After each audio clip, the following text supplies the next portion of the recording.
Welcome back to the show. एक week भी गुजर गया, as you know, immigration law with Tariq. शो का फॉर्मेट आपको पता चल गया होगा। अगर आपका इमिग्रेशन का कोई भी मसला है, आप इस शो में कॉल कर सकते हैं। हम पूरी कोशिश करेंगे कि आपको ऐसी इन्फॉर्मेशन दें जिससे आपके मसले का कोई हल निकल आए।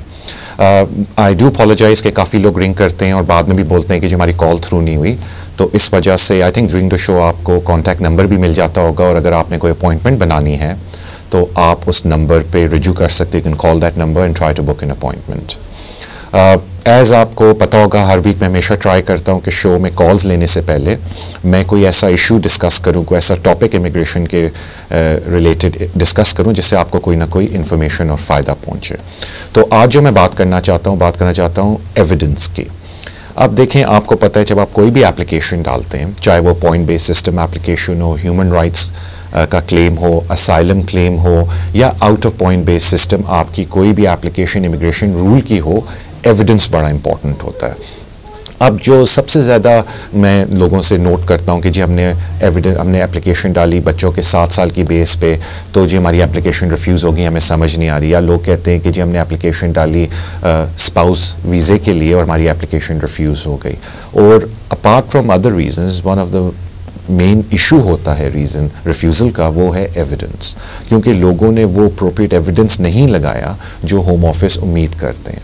अब अगर मैं एक स्टेप पीछे ले लूँ, तो मैं जब अपने लास्ट वीक पे भी शो में जिक्र किया था, 1-2 कॉल्स आई थी कि देखें जो होम ऑफिस की पॉलिसीज़ हैं वो बहुत इंपॉर्टेंट हैं। तो अगर आप किसी भी तरह की एप्लीकेशन डालने लगें, 2 चीज़ें प्लीज़ लाजमी किया करें। एक, होम ऑफिस की पॉलिसी पढ़ा करें उस एप्लीकेशन के बारे में, ताकि आपको पता हो कि जो डिसीजन मेकर है वो क्या एक्सपेक्ट कर रहा है एप्लीकेशन के अंदर। एंड सेकंड चीज़ जो बड़ी इंपॉर्टेंट है कि इमिग्रेशन रूल्स को पढ़ा करें आप, ताकि आपको ये पता चल जाए कि जो आप एप्लीकेशन डाल रहे हैं उसकी एविडेंशियल रिक्वायरमेंट क्या है। अब मैं आपको एक छोटी सी एग्जांपल देता हूँ जो लास्ट वीक हमने शो में रियलाइज़ की कि, और हमने डिस्कस भी किया था कि जिस तरह 7 ईयर है बच्चों का, काफ़ी लोग एप्लीकेशन डालते हैं, उसमें ये प्रूव करने की कोशिश करते हैं कि जी 7 साल से हमारा बच्चा यूके के अंदर है, जबकि अगर आप कानून को पढ़ें या लॉ को पढ़ें, उसमें ये बोला गया है कि जी आपने ये भी प्रूव करना है कि why would it be unreasonable for your child to go back to their home country.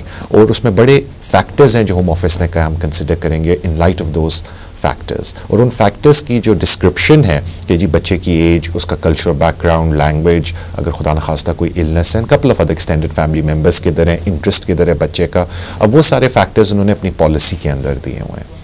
अब ये बात मैंने एक दफ़ा पहले भी किसी से कही, तो उन्होंने कहा जी कि फिर हम लोग जाके इतने खर्चे अपने लीगल रिप्रेजेंटेटिव को इतनी कॉस्ट क्यों देते हैं अगर ये सारा कुछ हमने करना है। देखें, इट्स नॉट अबाउट कि आप अगर किसी के पास केस लेके जाते हैं तो आपने उनको पैसे दे दिए, कहा जी हमारा केस जमा करा दें। I think it's more important कि अगर आप किसी के पास जाते हैं, उनको पहले बोलें कि जी ये हमारा केस है, अब आप हमें समझाएं कि इमिग्रेशन का लॉ क्या कहता है और इस केस में मेरिट क्या है, और उसके बाद अपनी एप्लीकेशन डालें। Because it is very important कि अगर आप एप्लीकेशन डाल रहे हैं तो आपको ये भी पता हो कि आपके केस में मेरिट क्या है, या आपको ये पता हो कि जी इन सूरत हाल या इन वजूहात की वजह से हमारा केस रिफ्यूज़ भी हो सकता है। फिर आपको पता होगा कि जी आगे हमारा प्रॉस्पेक्ट क्या है अपील का। तो इसलिए मैं आपको ये अर्ज़ करना चाहता हूँ कि एविडेंस बड़ा इंपॉर्टेंट है। इसी तरह मैं आपको एग्जांपल देना चाहता हूँ असाइलम केसेस की। अक्सर होता है कि लोग अगर असाइलम जो मेजॉरिटी रिफ्यूज़ होते हैं, ऑफ कोर्स एक तो रीज़न ये होता है कि असाइलम के स्कोप के अंदर जो एप्लीकेंट है वो नहीं बैठता, लेकिन दूसरी वजह ये भी होती है वो क्रेडिबिलिटी एंड एविडेंस की होती है। जहाँ तक क्रेडिबिलिटी का इशू है वो तो हमने अपने पहले भी एक दफ़ा शो में मैंने बड़ी डिटेल में डिस्कस किया था कि होम ऑफिस ये करता है कि आपसे पहले स्क्रीनिंग कराता है और उसके बाद एक डिटेल सब्सटेंसिव असाइलम इंटरव्यू लेता है, और अगर आपने कोई ऐसे जवाबात दिए हैं जो आपस में कॉन्ट्राडिक्ट करते हैं आपकी स्टोरी को, तो वो फिर उधर से पिक करते हैं कि जी आपने तो ये बात बोली थी और उसके बाद हमने जब दोबारा आपसे सवाल पूछा तो आपने ये बोला, और इसमें कोई डिस्क्रिपेंसी है इस आपके जवाब के अंदर, तो we don't believe you. And of course आपके पास एक ऑप्शन होती है उस चीज़ को चैलेंज करने की कोर्ट के अंदर, जिस पे हम थोड़ा बाद में आएंगे।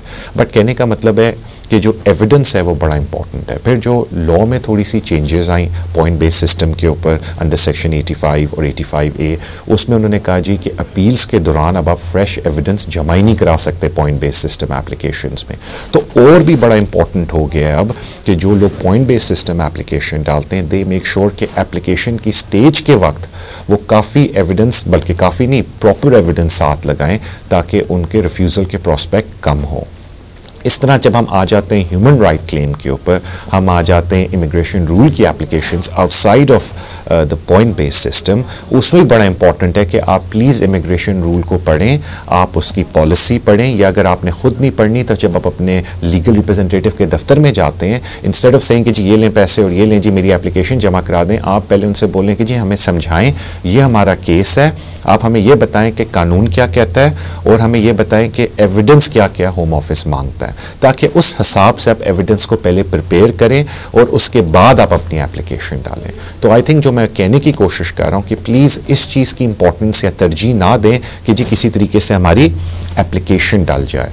आप इस चीज़ की तरजीह दें या इस चीज़ को ज़्यादा इंपॉर्टेंस दें कि इस एप्लीकेशन को डालने में मेरिट कितना है, क्या चांस है कि हमारी एप्लीकेशन अप्रूव हो जाएगी होम ऑफिस से, और ऑफ कोर्स ये सारा डिपेंड करता है कि जिस कानून के तहत, जिस इमिग्रेशन लॉ के तहत आप एप्लीकेशन डाल रहे हैं उसका स्कोप क्या है, यानी कि उसका मेरिट क्या है, considering your personal circumstances. And this applies for asylum claims, ये apply करता है human right applications पे, and of course it applies on point-based system applications. But in general, point-based applications थोड़ी ज़्यादा आसान होती हैं because आपको एक determined number of points मिलते हैं certain documents के ऊपर, तो उनकी approval या उन पे अपनी acceptance कराना थोड़ा easy होता है because as long as you provide those evidence जो home office ने मांगे, they have to give you the points.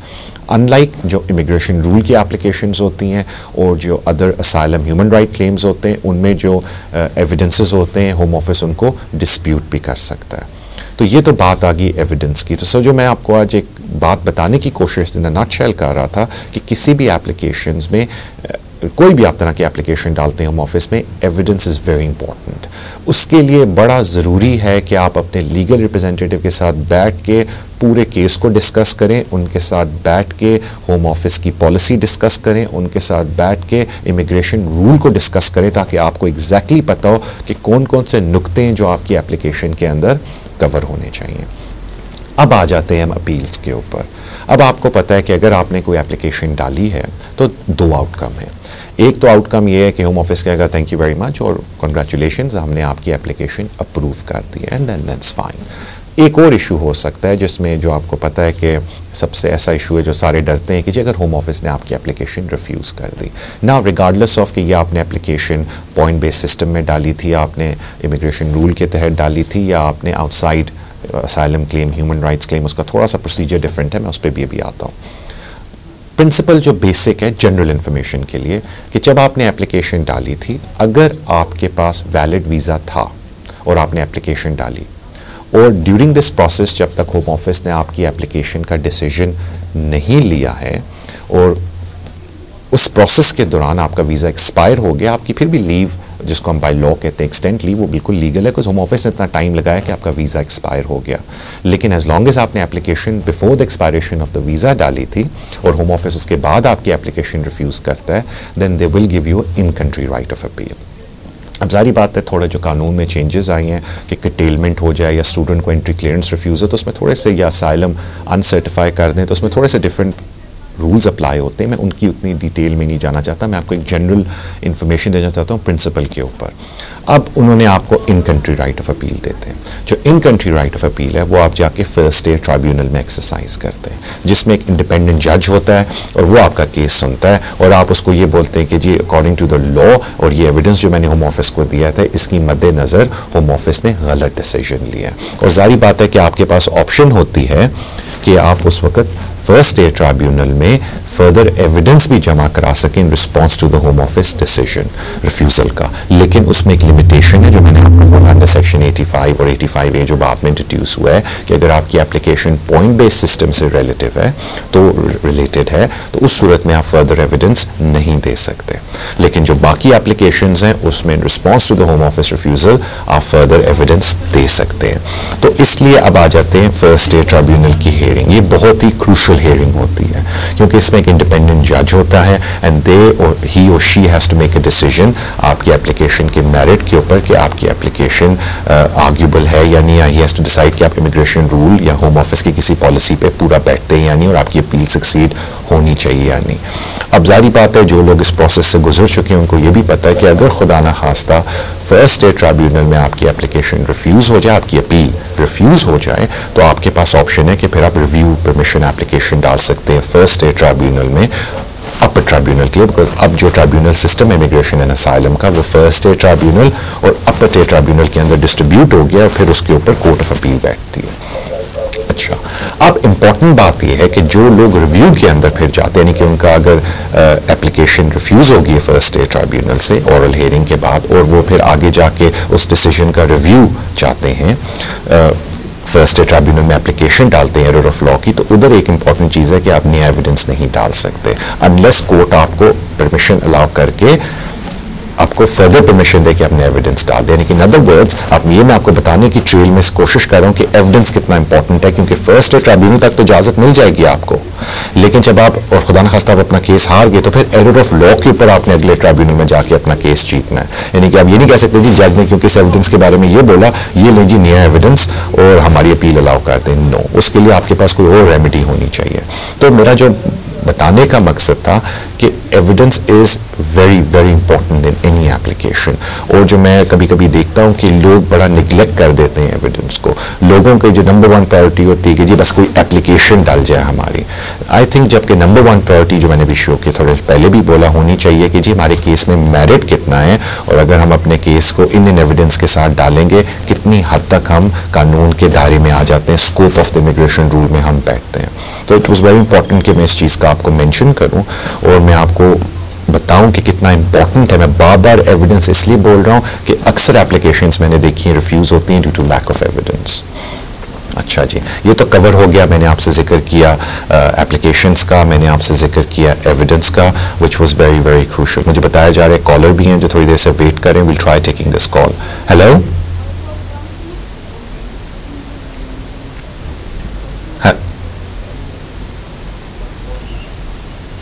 Sorry, I think उनकी लाइन ड्रॉप होगी। I do apologise. I think वो एक दो जब कॉलर इकट्ठे रिंग करते हैं कभी कभी तो लाइन ड्रॉप हो जाती है। आई अपोलोजाइज फॉर दैट। अच्छा, अब हम आ जाते हैं थोड़ा सा एविडेंस के ऊपर ही जो मैं जिक्र कर रहा था, और एक स्टेप ज़रा साइड पे लेते हैं। जब मैंने शो शुरू किया मैंने कहा कि मैं असाइलम कॉल तो मेंशन तो कर रहा हूँ, लेकिन मैं उसको एक इंडिविजुअली भी उसको एड्रेस करूँगा। तो ये तो हमने बात कर ली जो हम नॉर्मल बात कर रहे थे, पॉइंट बेस्ड एप्लीकेशंस की, ह्यूमन राइट एप्लीकेशंस की या इमिग्रेशन रूल एप्लीकेशंस की जो लोग करते हैं। अब let's take a step back और हम असाइलम के ऊपर आ जाते हैं, बिकॉज बड़े लोग असाइलम अप्लाई करते हैं। और अगर आप होम ऑफिस की वेबसाइट पे भी चले जाएं तो almost 87% asylum applications near enough refuse हो जाती हैं। और मैं रियलिस्टिकली लोगों से भी जब मैं बात करता हूँ, मैं पूछता हूँ, कहते हैं जी हमने असाइलम किया था, हमारा रिफ्यूज़ हो गया। और अपार्ट फ्रॉम कि आप असाइलम के स्कोप में आते ही नहीं, जो मैंने लास्ट टाइम भी एक दफ़ा शो में बोला था, अब मैं अगेन आ जाता हूँ क्रेडिबिलिटी और एविडेंस के ऊपर। अब लोग कहते हैं कि जी हमें ये समझ नहीं आती कि असाइलम के अंदर किस टाइप का एविडेंस, हम अपनी जान बचा रहे थे, ये हमारे इशूज़ हैं, हमें समझ नहीं आती कि होम ऑफिस किस टाइप के एविडेंस मांग रहा है फिर हमसे। हम तो अपनी जान बचा के आए हैं। अब जारी बात है कोई बंदा अगर जान बचा के आ रहा हो तो वो जाके अपने कागजात तो पहले इकट्ठे नहीं करता, या अगर किसी को अपनी जान का खतरा हो एंड देर अफ्रेड कि हम उन लोगों के आसपास भी नहीं जाना चाहते या उनके आसपास भी कोई इन्फॉर्मेशन हासिल नहीं करना चाहते जिनसे हमें जान का खतरा है बैक होम, हम किसी भी दोस्त रिश्तेदार को फ़ोन करके एविडेंस नहीं लेंगे उनके खिलाफ, because we don't want them to know कि हम किधर हैं और हम क्या करें। Fair enough. जब हम वैसे असाइलम की एविडेंस की बात करते हैं तो अब आपके पास इंटरनेट है। इंटरनेट पे आपके पास कंट्री की इन्फॉर्मेशन रिपोर्ट है। इंटरनेट के अलावा होम ऑफिस की वेब पेजेस के अंदर आपको कंट्री इन्फॉर्मेशन रिपोर्ट मिल जाती है, ताकि आप जनरलाइज करके सिनेरियो बता सकें यूकेबीए को कि ये चीज़ें वाकई मेरे होम कंट्री में हो रही हैं, और ये देखें आपकी अपनी कंट्री इन्फॉर्मेशन रिपोर्ट के अंदर ये मेंशन है या किसी और आर्टिकल के अंदर ये चीज़ मेंशन है कि इस टाइप ऑफ डिस्क्रिमिनेशन हमारी कंट्री के अंदर होम कंट्री में हो रही है। तो एक तो ये हो गया कि आप इंटरनेट मीडियम के थ्रू और होम ऑफिस की अपनी जो डॉक्यूमेंट्री एविडेंसेस होते हैं कंट्री के बारे में, जिनको कंट्री इन्फॉर्मेशन रिपोर्ट्स बोलते हैं, ओरिजिन इन्फॉर्मेशन रिपोर्ट्स बोलते हैं, आप उनकी बेसिस पे भी होम ऑफिस को अपना केस प्रेजेंट कर सकते हैं। उसके बाद फिर आ जाता है कोलैबोरेटिव एविडेंस है, थर्ड पार्टी। अब फॉर एग्जांपल मैं बोलता हूँ, अगर एक बंदा बोल रहा है कि जी मेरी जान को खतरा है, और ज़्यादा आसान कर लेते हैं, I am a victim of torture, I am torture victim, तो सारी बातें ऐसे लोगों को साइकोलॉजिकल हेल्प की ज़रूरत होती है। ऐसे लोगों को मेरे ख्याल से तो रेफ़र करना चाहिए किसी स्पेशलिस्ट के पास, ताकि पहले वो ये सेस करें कि इनका दिमागी तवाज़ुन किस तरह का है। बिकॉज ऑफ कोर्स अगर कोई विक्टिम रह चुका है टॉर्चर का, काफ़ी हॉरेंडस मेमोरीज होंगी उनके पास। ऑल्दो इधर का इन्वायरमेंट थोड़ा सेफ है यूके का, इसकी वजह से मे बी वो अभी वो उनको मेमोरीज डिस्टर्ब नहीं कर रही mentally, but is very important कि ऐसे बंदे का एक एनालिसिस हो, साइको एनालिसिस, या आप एक स्पेशल ऑर्गेनाइजेशंस हैं जो विक्टिम्स ऑफ टॉर्चर के साथ डील करती हैं। इसी तरह अगर आप असाइलम क्लेम करें किसी और बात के ऊपर, डिपेंडिंग कि आपका क्लेम किस बेस पे है, they are organisations and NGOs out there in the UK जो आपको हेल्प एंड सपोर्ट करती हैं। I am talking about financial support, not so much as financial, but आपको मेंटल सपोर्ट देती हैं, आपको इमोशनल सपोर्ट देती हैं। So I think those kind of organisations की इन्वॉल्वमेंट होना is very important in your case, depending कि आपकी कैटेगरी क्या है क्लेम करने की, एंड उस कैटेगरी के अंदर उस टाइप के कंपनीज यूके के अंदर अवेलेबल हैं या नहीं है। So it's again very important कि आपका स्ट्रक्चर क्या है क्लेम का। उसके बाद आ जाते हैं क्रेडिबिलिटी के ऊपर। मैंने आपको पहले भी बोला कि देखें क्रेडिबिलिटी होम ऑफिस किस तरह स्टैब्लिश करता है, या बाद में कोर्ट में भी कैसे स्टैब्लिश होती है, मैं आपको पहले ये बताऊं। बिकॉज मेजॉरिटी केसेस जो रिफ्यूज़ होते हैं वो क्रेडिबिलिटी पे भी होते हैं। जहाँ तक होम ऑफिस की बात है, जारी बात है वो आपको कोई पिछले 10, 15, 12 सालों से जानते नहीं है कि उनको पता हो कि आपकी लाइफ हिस्ट्री क्या है। उनके पास सिर्फ वो डॉक्यूमेंट्री एविडेंस होता है जो आपने दिया है, और वो उसकी बेस पे आपसे क्रॉस एग्जामिनेशन करते हैं, यानी कि जो आपने अपनी सूरत हाल बताई है उसी की बेसिस पे वो आपसे सवाल जवाब पूछते हैं। अब अक्सर देखने में आया जो स्टार्टिंग पॉइंट है कि आप इस कंट्री में आए किस तरीके से। अगर आप यहाँ विजिट वीज़े पे आए तो जारी बात है होम ऑफिस के पास कहीं ना कहीं रिकॉर्ड होगा जो आपने एप्लीकेशन भरी थी और उसके ऊपर आपने अपनी फैमिली एंड फाइनेंशियल सर्कमस्टांसेस की डिटेल्स दी थी। तो एक स्टार्टिंग पॉइंट मिल जाता है होम ऑफिस को कि जी इधर तो इन्होंने ये सारा मेंशन किया था और अब देखते हैं कि ये क्या बोलते हैं। और जारी बात है अगर आप कोई कॉन्ट्राडिक्टरी स्टेटमेंट बाद में देंगे तो होम ऑफिस कहेगा कि जी अगर आपने पहले झूठ बोला, अब आप खुद एडमिट कर रहे हैं, तो why would we believe you कि अब आप सच बोलेंगे। तो अगेन फिर वो सारा आ जाता है कि किस तरीके से एक्सपर्ट तरीके से आपकी लीगल रिप्रेजेंटेटिव होम ऑफिस से उस इशू के ऊपर डील करते हैं। अगर कोई बंदा कहता है कि जी मैं इलीगल एंट्रेंट था, मैं एजेंट के थ्रू या मैं सी के थ्रू आया हूँ, मैं तो legal documentation port of entry मैंने की नहीं है, फिर होम ऑफिस कहता है अगेन मुड़ के कह सकता है कि जी आपने तो यहाँ डिसेप्शन, आप यहाँ डिसीव हमें करके आए हैं, तो हम किस तरह बिलीव करें कि अब आप सच बोल रहे हैं। तो कहने का मतलब Home Office will always find a way कि वो आपको डिसक्रेडिट करें अगर उन्होंने करना है। It is up to you कि आप किस तरीके से उसको रिप्रेजेंटेशन के थ्रू हैंडल करें। अब आ जाते हैं उसके बाद जो होम ऑफिस, सारी बात अगर हम असाइलम की बात करें तो होम ऑफिस आपका इंटरव्यू लेता है और इंटरव्यू के दौरान आपसे सवाल जवाब करता है, और देखने में आया है कि अगर आप एक जवाब देते हैं वो फिर उधर से एक और सवाल निकालते हैं, फिर एक और सवाल निकालते हैं। What they trying to do is get to the bottom of के ये बात सही है भी या नहीं। और ये नहीं कहता कि लोग उसमें स्टम्बल कर लेते हैं, बट सारी बात है अगर लोगों का एक्सपीरियंस नहीं है एक कमरे के अंदर बैठ के एक्सटेंसिव टाइप का इंटरव्यू देने का, वो भी एक लीगल इन्वायरमेंट में, तो कुछ लोग, ये नहीं मैं कहना चाहता कि गलत जवाब दे देते हैं, कुछ लोग थोड़ा सा भुखला जाते हैं अपने जवाब के अंदर।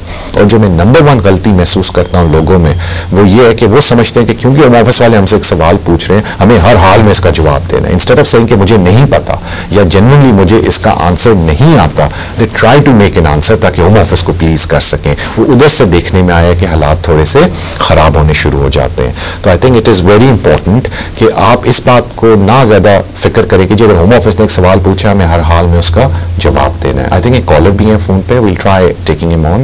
Hello. हेलो, अस्सलाम वालेकुम। वालेकुम अस्सलाम।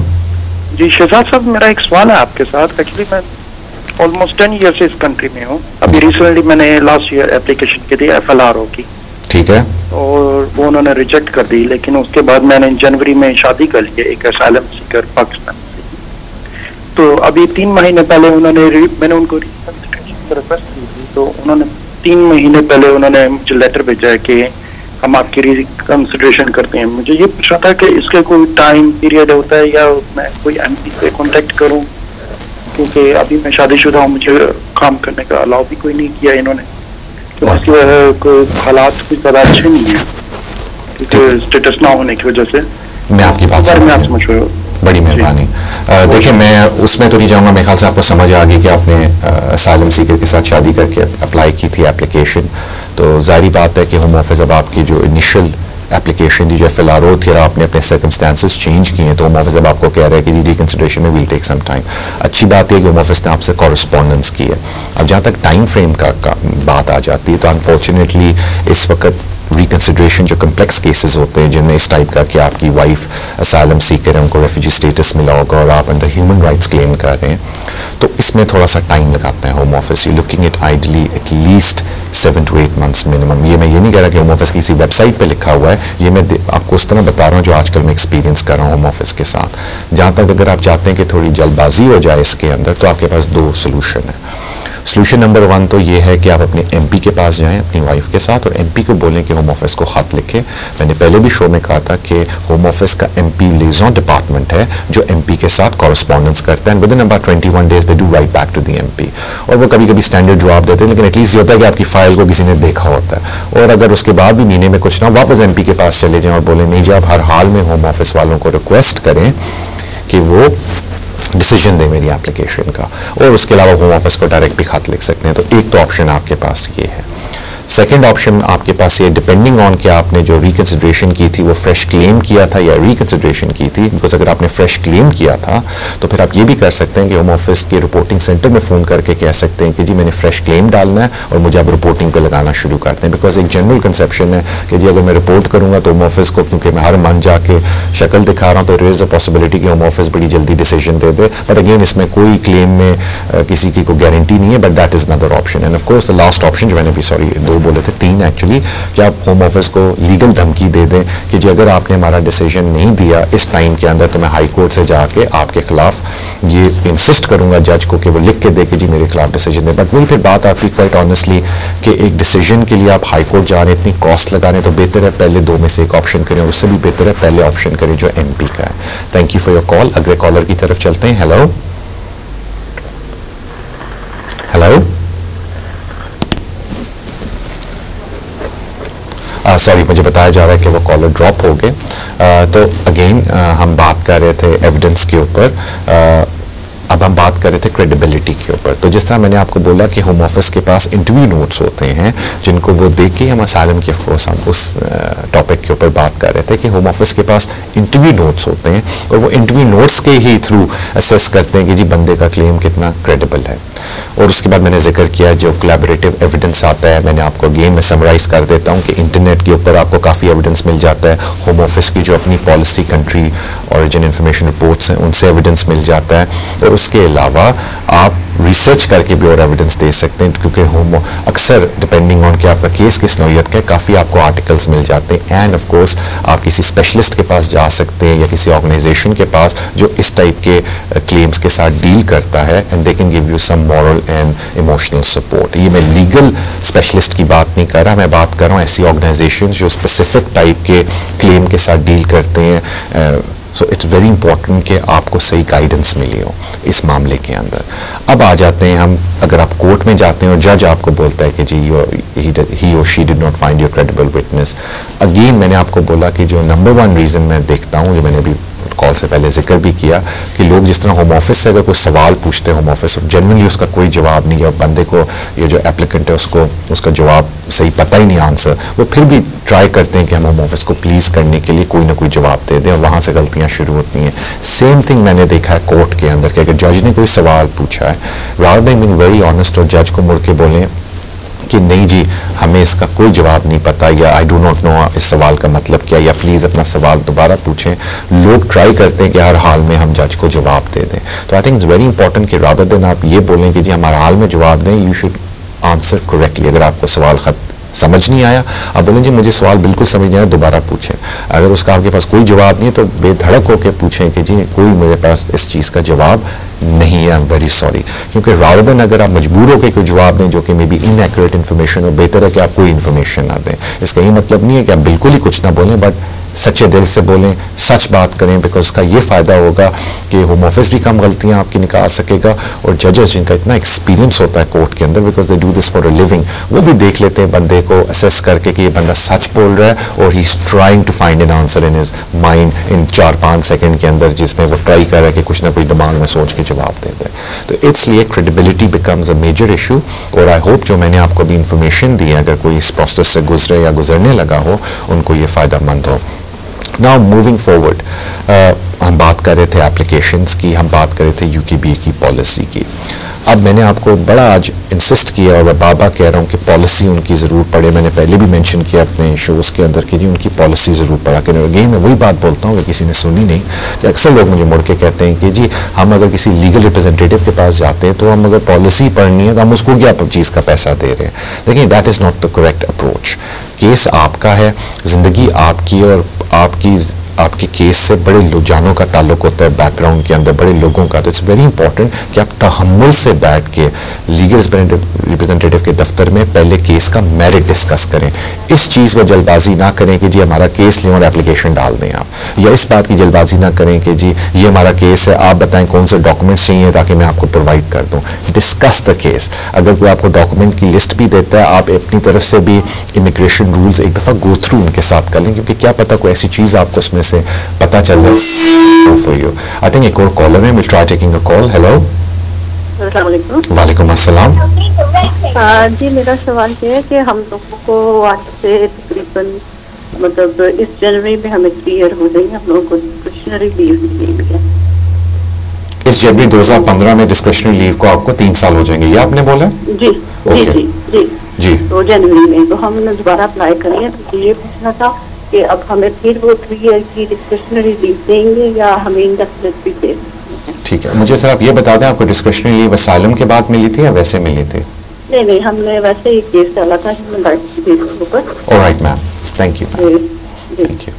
देखें अब तो उन्होंने डिस्क्रिशनरी लीव देनी बंद कर दी है, लेकिन जो पुरानी स्कीम के तहत चल रही हैं, जब आपको पहले 3 साल की डिस्क्रिशनरी लीव मिली थी, उसके साथ आपको एक इन्फॉर्मेशन डॉक्यूमेंट मिला होगा होम ऑफिस की तरफ से, उसमें प्रॉमिस किया था होम ऑफिस ने आपसे कि 3 साल, फिर एक और 3 साल की एक्सटेंशन, और 6 साल बाद आप इंडेफिनिट अप्लाई कर सकते हैं। सो प्लीज़ जब आपके जनवरी में 3 साल पूरे होने लगे हों, आपको एक और एप्लीकेशन डालनी होगी FLRO फॉर्म के ऊपर। अब अनफॉर्चुनेटली अब उसकी फ़ीस भी अटैच्ड है, और आपको एक और 3 साल का इंशाल्लाह वीज़ा मिलेगा, सब्जेक्ट टू कि आपकी जो कंडीशंस हैं वो वही हैं जो पहले थी और स्ट्रांग हो गई हैं, और उसके बाद 6 ईयर्स के बाद you can apply for indefinite leave to remain.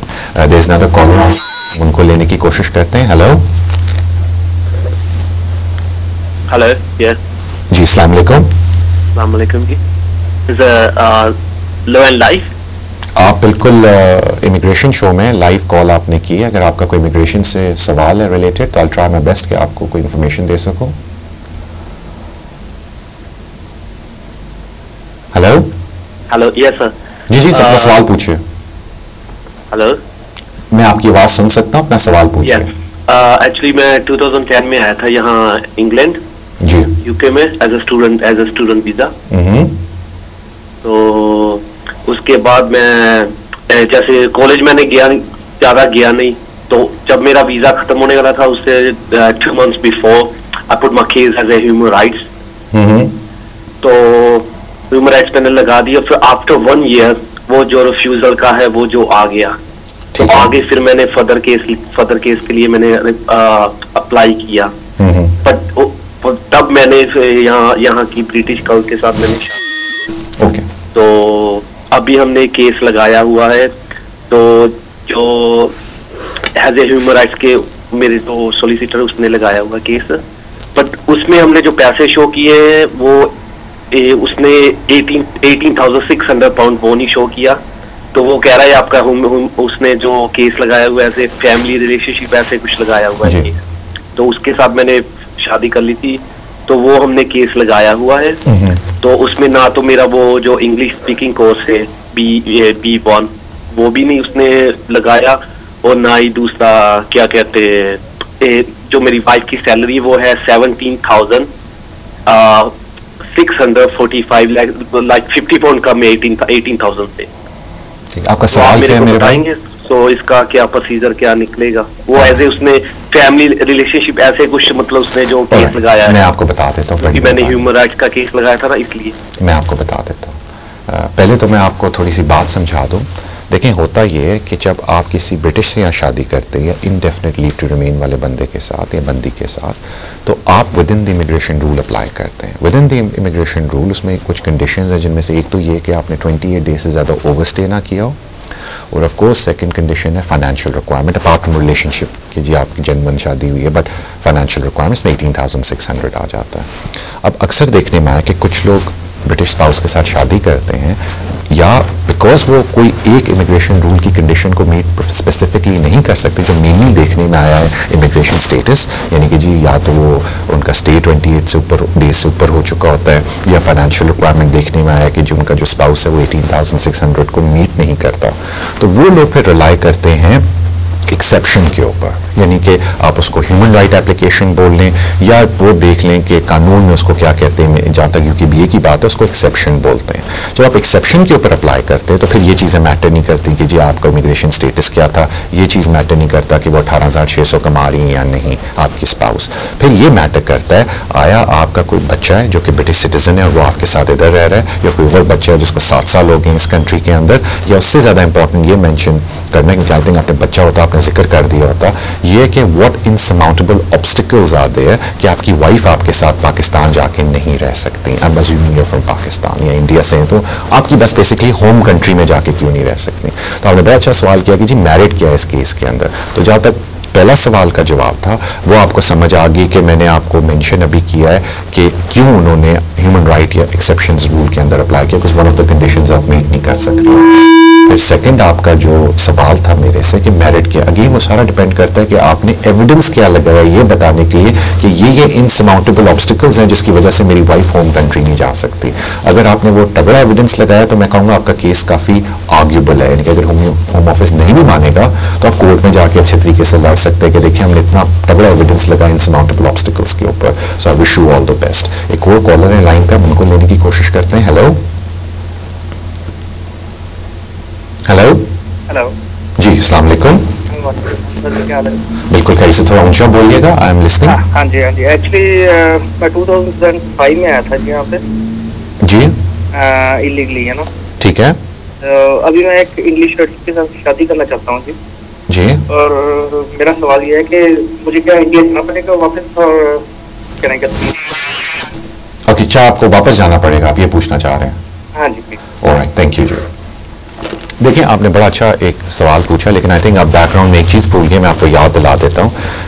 Application तो बात की बात है, पहले आप शादी करना चाहेंगे, और आजकल देखने में आया कि जब आप काउंसिल के पास जाते हैं और आप कहते हैं कि जी हम शादी करना चाहते हैं, वो दो चीज़ें मांगते हैं आपसे, एक तो आपकी प्रूफ ऑफ आईडी और उसके बाद एड्रेस। और जब प्रूफ ऑफ आईडी में वो देखते हैं आपके पास वीज़ा नहीं है वैलिड, या आपकी कोई होम ऑफिस में पेंडिंग एप्लीकेशन नहीं है, तो there is a high probability कि वो होम ऑफिस को बुला लेंगे ताकि होम ऑफिस आपको इंटरव्यू करे और खुदा न खास्ता शायद डिटेन भी कर ले, बिकॉज आपके कोई एप्लीकेशन पेंडिंग नहीं है। तो I think as a step one बेहतर ये है कि आप पहले कोई ना कोई एप्लीकेशन होम ऑफिस पर डालें शादी करने से पहले, ताकि जब आप शादी के लिए जाएं आपने कोई ना कोई ह्यूमन राइट्स की एप्लीकेशन डाली है होम ऑफिस में, ताकि आप जो रजिस्ट्रार है उसको बता सकें कि जी मेरा स्टेटस पेंडिंग है होम ऑफिस के साथ बिकॉज मेरी आउटस्टैंडिंग एप्लीकेशन है। फिर बात आती है कि जी आपके चांस क्या हैं इस एप्लीकेशन के अंदर। तो अगेन उसमें जो इंपॉर्टेंट चीज़ है, मेरे ख्याल से को कह रहे हैं कॉल से वेट कर रहे थे, मैं जल्दी से उनकी कॉल ले लूँ फिर मैं आपको एक्सप्लेन करता हूँ। जी फरमाएं। हेलो वालेकुम अस्सलाम। सर मेरा एक क्वेश्चन है, मुझे रेफ्यूजी भी स्टेटस मिला हुआ है। सॉरी कौन सा status? Refugee status. Refugee status, alright. 5 साल के बाद मैंने जब इंडेफिनिट के लिए या एक्सटेंशन के लिए अप्लाई करना है तो मुझे लाइफ इन यूके या ईस्ट वगैरह को कोर्स करने की जरूरत पड़ेगी? बड़ी मेहरबानी, मैं आपको बता देता हूँ। Thank you. यही चीज़ मुझे मेरे वॉइस के लिए भी लागू होगी कि नहीं? ठीक, थैंक यू जी। मेरी वाइफ क्योंकि मुझे फैमिली के साथ हूँ मैं, तो केस मेरे पे था, तो मुझे ये लाइफ इन यूके जब इंडेफिनिट करना है तो मेरी वाइफ को भी करना पड़ेगा? जी मैं बता देता हूँ, बड़ी मेहरबानी आपकी। ओके, मैं अब पहले कॉलर की तरफ आ जाता हूँ। तो मैंने आपको अभी अर्ज किया कि पहले तो आप कोई ना कोई ह्यूमन राइट्स क्लेम डालें एप्लीकेशन के तौर पे होम ऑफिस के साथ कि जी मैं यहाँ अपनी फैमिली लाइफ बनाना चाहता हूँ, ताकि एटलीस्ट आप जब रजिस्ट्रार के पास शादी करने जाएँ तो आप उनको अपने इमिग्रेशन स्टेटस के बारे में ये कह सकते हैं कि जी मेरी एक एप्लीकेशन है। अब आ जाए सेकंड स्टेप पे कि जब आप अप्लाई करेंगे। मैंने अभी आपसे पहले एक और कॉलर को ये बताया था और बड़ी इंपॉर्टेंट इन्फॉर्मेशन दी थी कि क्योंकि आपका इमिग्रेशन स्टेटस पे आप क्वालिफाई नहीं करते, तो आपका तो क्लियर कर दिया, आपने खुद बोला मैं इलीगल हूँ, तो आप तो इमिग्रेशन स्टेटस पे क्वालिफाई नहीं करते कि with in the immigration rule वो जो 18,600 जो इंग्लिश टेस्ट वगैरह है उसके साथ आप अप्लाई करें। तो आप जिस चीज़ पे रिलाई करेंगे वो एक्सेप्शन पे रिलाई करेंगे। अब एक्सेप्शन में क्योंकि आपका कोई बच्चा भी नहीं है तो इस बात पे मैटर करता है कि व्हाट इंसमाउंटेबल ऑब्स्टिकल्स देयर आर कि आपकी वाइफ आपके साथ जाके होम कंट्री में आपकी फैमिली लाइफ एंजॉय नहीं कर सकते। तो जितना स्ट्रॉन्ग इंसमाउंटेबल ऑब्स्टिकल एविडेंस होगा उतना स्कोप है आपकी एप्लीकेशन का येस होना। सो इन अदर वर्ड्स इंसमाउंटेबल ऑब्स्टिकल पे आपने रिलाई करना है। Thank you for your call, I hope आपको जवाब मिल गया हो। इससे पहले मैं एक और कॉलर ने बीच में रिंग किया था, this is another live caller, मैं उनका भी सवाल लेने की कोशिश करता हूँ। हेलो हेलो, अस्सलाम वालेकुम। वालेकुम अस्सलाम, क्या हाल है सर, कैसे? ठीक, अल्लाह का शुक्र, थैंक यू। सर मेरा सवाल है इमिग्रेशन के सिलसिले में। जी जी सर मुझे 10 साल होने वाले हैं और बेसिकली जो मेरी पिछली लीव थी वो Tier 2 थी, उसके बाद मैंने एंटरप्रेन्योर अप्लाई किया था तो वो रिफ्यूज हुआ। फिर फर्स्ट ट्राइब्यूनल में गए, अनफॉर्चुनेटली वहां से भी रिफ्यूज हुआ। उसके बाद फिर अपर ट्राइब्यूनल का अप्रोच किया, फिर डायरेक्ट किया, वो भी रिफ्यूज हुआ। अच्छा, फर्स्ट ट्राइब्यूनल का जो डिसीजन था उसमें ये था कि उसमें उन्होंने जो मेरी अपील डिसमिस की थी, लेकिन मेरा सेक्शन 47 जो था उन्होंने अलाउ कर दिया था। मैं समझ गया आपका मतलब क्या कहने का। मैं अच्छा, वो जी, अब मेरा बस मुख्तसर ये पूछना है कि आया कि वहां से अपर ट्राइब्यूनल से कंक्लूड हो गया रिसेंटली, और तो अभी क्या मेरी 3C इंटैक्ट है? क्योंकि अभी तक मुझे होम ऑफिस की तरफ से कोई डिसीजन नहीं है अभी तक रिमूवल का। मैं समझ गया आपकी बात। ठीक है सर, तो ये जरा गाइड कर दीजिए। ठीक है, बहुत शुक्रिया, थैंक यू सो मच। अच्छा, जिससे पहले मैं आपको जवाब दूं, मैं उनको भी बता दूं कि जिनको रेफ्यूजी स्टेटस मिलता है उन पे एग्जेम्पशन होती है इंग्लिश की, और ऑफ कोर्स अगर फैमिली को भी मिला है तो उनको रेफ्यूजी स्टेटस ही मिला होगा तो उन पे इंग्लिश टेस्ट की एग्जेम्पशन होती है। अब आ जाए जी, ये बड़ा इन्होंने एक बड़ा इंटरेस्टिंग सवाल पूछा था और मैं इसका थोड़ा बैकग्राउंड भी सुनने वालों को दे दूंगा ताकि उनको भी थोड़ा सा आइडिया हो जाए कि कितना इंपॉर्टेंट था और इसकी नोयत क्या है। इससे पहले मैं इसको जवाब देने की कोशिश करूँ, I think there is a caller online, मैं उनको भी ले लेता हूँ, उसके बाद मैं इसका जवाब दे देता हूँ। Hello hello, sorry, I think उनकी लाइन ड्रॉप होगी। ओके, अब आ जाते हैं 10 ईयर लॉफुल रेजिडेंस के ऊपर। आप सारों को पता हो कि जिसने यहाँ लीगली 10 ईयर्स पूरे कर लिए हैं उनको अंडर द इमिग्रेशन रूल 10 साल पूरे करने के ऊपर इंडेफिनिट लीव टू रिमेन मिलता है। अब कुछ ऐसे भी लोग होते हैं कि अभी उनके 10 ईयर्स पूरे नहीं हुए होते और वो किसी न किसी लिटिगेशन के अंदर होम ऑफिस के साथ फंस जाते हैं, मीनिंग कोई अपील उनकी कोई एप्लीकेशन लास्ट डिली होती है, वो रिफ्यूज़ हो जाती है और वो अपील प्रोसेस के अंदर होम ऑफिस के साथ जा रहे होते हैं। उसका इशू ये है, और होम ऑफिस की 10 ईयर लॉफुल रेजिडेंस में भी लिखा हुआ है कि कोई भी अपील प्रोसेस अगर आप कंटिन्यूसली कर रहे हैं तो वो सेक्शन 3C एंड D के अगर अंदर आता है तो वो 10 ईयर लॉफुल रेजिडेंस के अंदर काउंट होता है।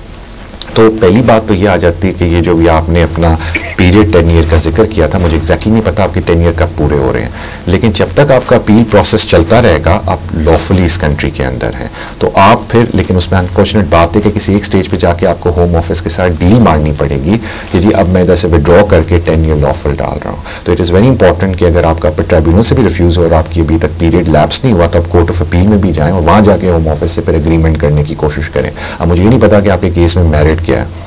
अब मुझे ये भी आपने बोला कि जी उन्होंने अंडर सेक्शन 47, क्योंकि वो एक बीच में लॉ आया था जो बाद में चेंज भी हुआ कि जी सेक्शन 47 जो रिमूवल डायरेक्शन होती है कि अगर होम ऑफिस एक इमिग्रेशन डिसीजन दे रहा है, ये मैं टेक्निकल बात करूं बट जो सुनने वाले उनको समझ आ जाएगी कि अगर होम ऑफिस रिमूवल डायरेक्शन नहीं दे सकता विद द इमिग्रेशन डिसीजन, वो एक अलग से डिसीजन उन्होंने देना है।